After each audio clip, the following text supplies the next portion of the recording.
அண்ணா RS Bharathi என்னை பத்தி என்ன சொன்னாருன்னா, 2 ஆண்டுகளுக்கு முன்னாடி சின்ன பையன் அப்படின்னாரு. அவர் யாரையோ பெரிய பெரிய தலைவர்கள் எல்லாம் சிறைக்கு அனுப்பிச்சிருக்கேன், அவர் கையில ஜாதக ரேகை பக்காவா இருக்கு அதுனாரு. இந்த முறை பாத்திரலாம். இந்த சின்ன பையன் திமுகவுக்கும் RS பாரதிக்கும் இந்த கேஸ வச்சு என்ன செய்யறான்னு பாத்திரலாம். இதே சின்ன பையன் RS பாரதி அவருடைய ராசியான கைரேகை என்ன பண்றாருன்னு பாருங்க. ஆனால் இந்த கேஸ பொறுத்த வரைக்கும் நிச்சயமாக இந்த லாஜிக்கல் இதுக்கு எடுத்துட்டு போறோம். RS பாரதி அவர்களையும் திராவிட முன்னேற்ற கழகத்தையும் நாங்கள் விடப்போவது கிடையாது. we will take it to the logical end.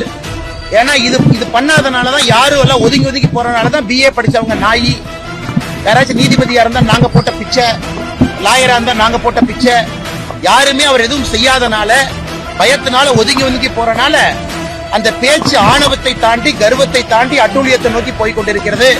அதனால இந்தியாவிலேயே அது முதலா இருக்கு.